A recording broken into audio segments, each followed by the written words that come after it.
Hello and welcome again to another video. In today's video, we will be talking about the top teams in the Open Great League Part 2 because Part 1 was at the beginning of the season. So in this video, we will just go faster on the main Pokemons and then we will talk more about the teams rather than just the Pokemons. A Great League is coming back this weekend, this Friday. And this video is for you if you are looking for a team or you're looking just to refresh your memory about the Open Great League meta. And if we look at this, I used to divide stuff, get leads, safe swaps, closers, but I don't think this category is accurate as it used to be, because Pokemons now are more of a good everywhere, and the biggest example of that is Feraligatr, Annihilape, and 1, 2, 3. Those Pokemons are literally everywhere. They could be lead, they could be safe swap, you could use them as closets, you could just save 2 shields for them in the back. But yeah, these are kind of the main Pokemons that you will see. Annihilape, Feraligatr, Skarmory, Shadow Quagsire. Some people still refuse to learn how to play the game, and they still insist on using Bastiodon. Sometimes they try to be smarter and use more brain cells, and they use Carbink, but it's literally the same. So, if you are one of those, I apologize, okay? I refuse to believe that people who use Basti are understand how game mechanic work. Anything on this list, Serperior is kind of better in the current season than last season. Lantern is much worse. So, if you want to use a water Pokemon, people are using either Quag or Feraligatr. I do recommend Feraligatr more, but Quag has a niche use in the safe swap as long as people just don't run Lickitung. By the way, I'm finished from working on the Shadow Sableye Deep Dive IV, and I think it's kind of important for everyone to watch before building one. So the video after this one will be about Shadow Sableye. So if you're watching this video and it's Thursday, sorry, it's a Friday for you already, that means the video is live. Some anti-meta stuff. I think Trevenant and Talonflame, those two are kind of the kings. The king and the... What do you call a bird that's a king? The vulture of... I don't know. I just hate making up some stuff that do not even exist. But yeah, I think Trevenant right now is the king of the anti-meta Pokemons. Talonflame is there. I think Talonflame is more of a meta than an anti-meta. So before talking about the top Pokemons, let's talk about the top performance. And the top performing Pokemon according to PvPoke, if we look at the PvPoke ranking, number 1 is Registeel, number 2 is Carbink, number 3 is a Skarmory, followed by Annihilape, Mantine, Basti, Feraligatr Shadow, Gligar Shadow, Quagsire Shadow, and Lickitung. But we don't see that many of those because there are a new category made by PvPoke. It's called top performance, and top performance mean those Pokemons perform the best among the condensed meta, which are the main Pokemons that people use. As an example, there is 900, I don't know how many Pokemons that are eligible for a Great League, but people only use 10 to 15 at max. And the top performing Pokemon according to PvPoke is Altaria due to the massive bulk and the increased usage of stuff like Annihilape and Quagsire and Feraligatr, and Altaria kind of destroys all of these. Similar goes to Trev. Trev gets a slight buff to Seed Bomb.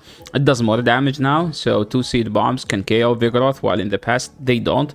And I think that's the main thing why Trevenant is better. Trevenant still beats Skarmory in the 2. Skarmory wins the 0 and the 1, I think. Yes, I don't think. I'm actually sure. Mandibuzz is there as well as a great answer to the meta. Lantern with a Spark is dead. Please stop using that. Use Water Gun Lantern if you want to use, or just don't use Lantern. Use Feraligatr.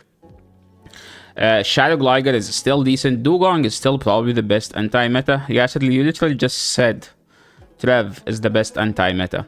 Well, Dugong is the best answer to the meta.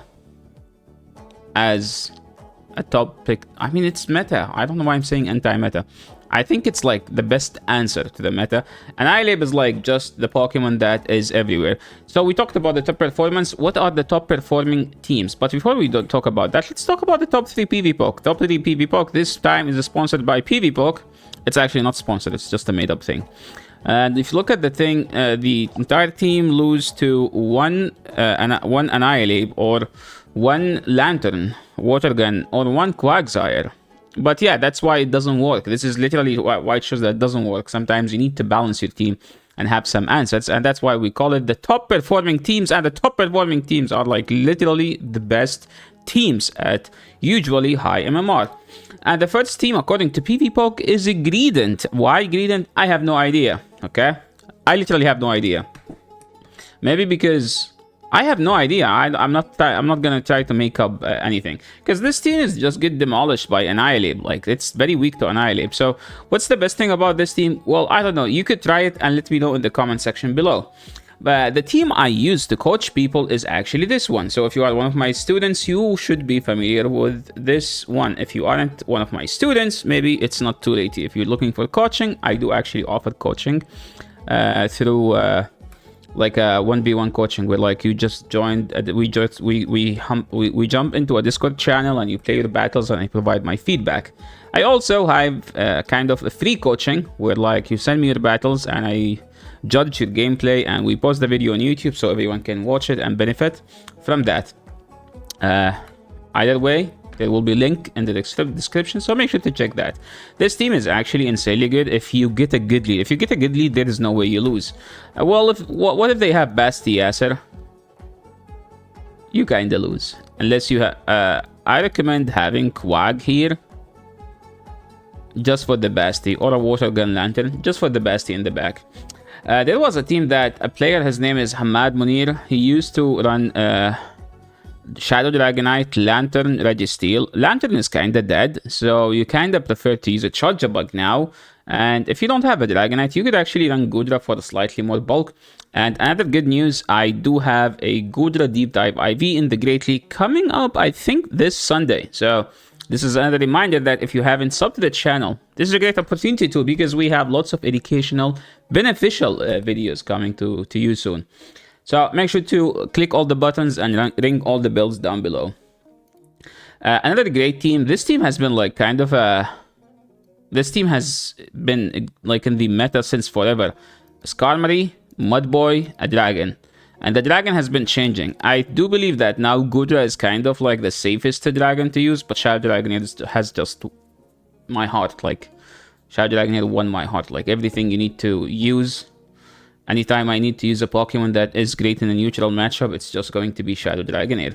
But if you don't like a Quag, this is the one I actually do prefer, which is a Skarmory with a Dragon and a Trevenant in the back. Why Trevenant? Because it's just criminally underrated. People don't respect a Trev, and for those people who do not respect a Trev, they should be punished with a Trev. So that's why you use a Trev and punish them hard. With this team, you kind of prefer to have 2 shields for the... Dragonair, but sometimes you have to shield this, so at least save 1 shield for the Dragonair. If you are an Empoleon fan, I do recommend this team. I call it the 3rd best team. It's a fast move heavy team where like the fast move pressure will just be massively strong. If you win the lead, you're pretty much going to win the game, because the opponent won't be able to overcome the fast move pressure. Like they can shield the charge moves, but they can't shield fast moves. So this is the concept behind this team. Just like obliterate them with fast move. The best team, according I think to PvPoke or Go Battle Log, I don't remember which one is that, is Altaria, Skarmory with Lantern or Quag. Why? I don't know. It's like because people do not after like the nerf to Lantern, people do not respect Electric anymore.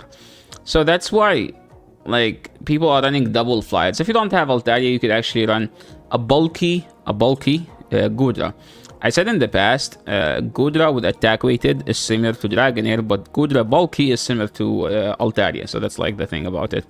If you are a Basti team who refuse to learn how to play the game, this is actually the best Basti team. You could do it this way or this way. I think this is, if you make it this way, that's the Jason's team. Basically, soft lose lead, farm down with Abe, get shields down, get a or like win lead, align Basti with the flyer, win the game. Another team that I do admire is like I call it my original team, which is Charjabug with Azu, Annihilate, or Feraligatr. I use this team like the past 3 seasons, and I will always be using it. For the simple fact is that I do try to save my viewers as much resources as possible, so I will always post similar teams. So as an example, last season I used Charjabug with Azu and Annihilate. So This season, if I'm going to change the team, I'm just going to change one Pokemon. So my viewers, if they are copying my teams, they will spend the least amount of resources. The Azu Double Ghost has a slight change now where you could use Feraligatr instead of one of the ghosts, or Licky or a Trev, and the second ghost should be an Islab or a Scourge actually. Another great team I called Unleash the Gator because this team is just rely on Gator getting aligned against the the opposing Whiscash or the Quagsire. Where like if this thing see it, good luck to the opponent trying their best because Shadow Feraligatr, if Shadow Feraligatr gets a good alignment, you're just gonna massively like snowball the entire game with like Hydro Cannon after Hydro Cannon, and then you leave with a Hydro Cannon, then you get a Hydro Cannon, then you crunch, then they shield, then you get crunch debuff, then you Hydro Cannon, then you just win the game. So these are like kind of like the teams that do exist in high MMR. And now moving into the basic meta teams, those teams are very meta and they do tend to be predictable. Whenever you use them, opponent is more likely to call you the backline. But you simply don't care because the team has decent bulk, the team has decent coverage, that team covers everything. As an example, Dragonair, Charjabus with Vigoroth. I call it a neutral play team because this team is just 3 neutral Pokemons. This team, we already talked about it, but we can talk about it again. It's an RPS backline. Win lead, win game. Lose lead, try to win swap, win game. Lose lead, lose a swap, lose game. Another 3 Pokemons that I call them to like a 3 neutral play is actually Mantine. And whenever you use Mantine, you kind of want to use a Mud Boy with it. That's simply because of you need to have a hard answer to Charjabus. And as a third, you could do double Mud Boys. You could do an Islab because an Islab is just simply insanely good of a Pokemon. And if you don't have skills, don't use Basti. Okay, be a Giga Chat. Use a Triple Charm and just tap your screen for the win. Okay, you don't need skills. Actually, Jonathan Kelly once hit 3300. He actually hit 3500 with Triple Charm. There is a video on the channel. John punished the 3300 Battleheads with this toxic team. And that's pretty much it for today. Thank you so much everyone for watching. This is the end of the video. If you like this content, make sure to subscribe to the channel, leave a like on the channel, and again, remember to click all the buttons, ring all the bells, and see you in the next video. If you have a question, leave it in the comment section below. That's it for today. Thank you so much for watching, and see you in the next video. Peace.